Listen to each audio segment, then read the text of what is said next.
That is my son right there, officer.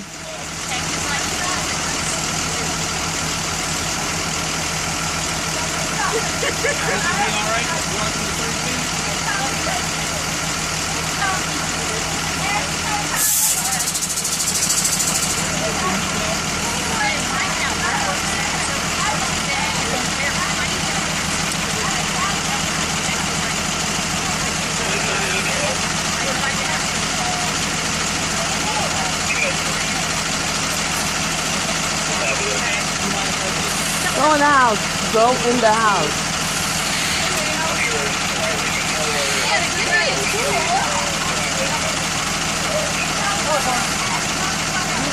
This is what I had to go through to get my son off the bus. Really? Go in the house. Go in the house. This seems like a very petty. Yes. Yes. You see where I'm standing right now? This is where I have been standing since she pulled up. well. Why is you see that child? You see his size? You see he's completely capable of walking to the door. I understand that. He is 14 years old. He's in the 8th grade. And I'm here to tell you, I get an IEP from him twice a year. I don't know what there is IEP nothing. It's called an independent or an improvised educational policy. Okay. It's for special education students. Okay. Now, what the IEP does disclose is that whenever this child is a bus rider, he or she must be picked up and dropped off in front of their point of destination. They can't be dropped off at the bus stop with the other kids. They have to be dropped off at their point of destination, meaning at their front door, okay? It does not say that the parent has to be standing out here holding the hands to get the child off the bus. Now, how old is the child? 14. 14, okay. Now, understanding that you do have a wide range of special needs children. You do have children that have specific accommodations that require assistance. My son is not one of them, okay? Now, also keep in mind, this is not the first time I've had to actually call or put on video the actions of a Valley Metro or a Metro Transportation bus driver, okay? They get these little newbies and they give them all these policies and then they want to be all about the policies. You see what I'm saying? But as I explained to that woman, as I'm standing this close to your bus, I understand you want to keep your job, but you're being petty, okay? Let him off the bus. He's sitting right there. I can see him for myself. The transfer of responsibility is very clearly implied. If something were to happen to him as he gets off that bus, I'm standing right here to witness it all. Okay, so what are you afraid of letting him off the bus and his mother is standing right here? Well, and let me throw my opinion out here, if it may mean anything. I don't have a special needs child, so I don't even know. But it seems like it's kind of petty on both parts. And then keep in mind, Okay. and this is, and you're right, and I'll agree with you on that. But keep in mind, down 2 steps, but she could also let him. And off. you know why I didn't? Do you want to know why I didn't? Pride. Nope, it has nothing to do with pride. All year long, as I said to you before, this child is in the 8th grade. This is not his first summer school experience. This is not his first bus riding experience. This is not his first time having to be shuffled like this, okay? All during the school year, when he gets up in the morning, he stands right there, waits on his bus. Comes out the door, gets on the bus. I don't have to hold his hand. I don't have to walk him to the bus. In the afternoon, as long as my car is right there, do you know what the bus driver will do? Is it the Open same the bus doors. driver? No, and that's what I was reiterating to him. She is a new bus driver for the summer program. My nephew was in the IEP program, and we had to hold his hand and put him on and off the But bus. how old was he? And granted, I'll give you that. He's not 14. See what I'm saying? 6. And each IEP But is different.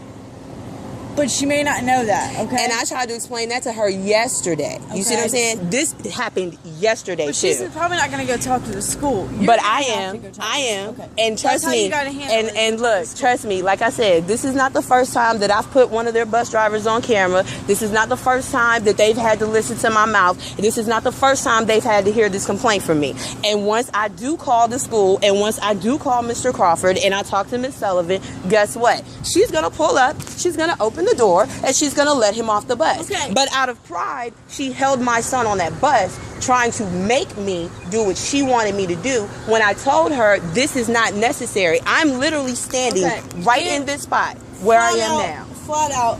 Today was handled Poorly. wrong on both ends, okay? Oh, For today, I'll take that. Okay, but I don't make any pensions about what I did. Listen. Because what was I going to do? Get up on the bus and go get my son and get real aggressive? Listen, okay? That was my other option. You know how this has to be handled. You got to call the school. You've been through this before. Yeah. So, just for today, you could have just went up, got your son, and then No, called because the I'd school. already had this conversation with her yesterday. Okay, but you hadn't went to Yesterday. school and done it like you But know we, you need to. Excuse me. I took my son to school today. Yes, ma'am, I did. Did you talk to the school about Yes, this? I did. Well, And no one from transportation has called me. So therefore, why? Because they already know me. My son's been in the school system since he was in the 3rd grade. This is, like I said, this is not the first time they have switched bus drivers, had new people, and these new people go through all this, and I sit here and I be like, look, this is not necessary, this is not necessary, this is not necessary. Okay? I told this woman, I said, you are holding my son against his will. You are holding my son unnecessarily. I am standing right here. Are you seriously going to tell me I have to come touch the bus? I can, you see what I'm saying? Well, I can hock a loogie and catch you in your seat from here. So why can't you let me have my son? To evade this issue and us. I don't care. I'm a tax-paying citizen. I have every right to retrieve my son. I pay your taxes. I pay your salary. I contribute to that. Guess what? You are holding my 14-year-old son unnecessarily and unduly. And no, I'm not going to sit here and wait for 20 minutes for somebody in your dispatch to decide whether or not it's worth them doing. Because guess what? I have food on the stove. I need my son off the bus. And guess what? When you hold a person against their will, yes, we have the right to call someone to rectify that. They have a policy stating you have to go up and get him, right? I'm right here. They have a I'm policy, right here. But I'm just to clarify. I don't know. No, the IEP is individualized. Okay. So it is on a case-by-case basis. Okay. The stipulation on my son's IEP is he has to be placed in front of the door of wherever his residence, his drop-off point, whatever. So they can't drop him off up the street at a bus stop and he walks down. There has to be someone there to get him off the bus. Not you have to get on the bus, not you have to make physical contact with the bus. There has to be a known adult present when that child is dropped off. I have a copy of it in the house. I can show it to you right now. Okay? So with me being right here, within your physical eye of sight, and you seeing my son, I am well within the realms of his IEP. But ma'am, there's no offense There was here, there was no need for her to do that. Thank you very much for your time. You've been a great service.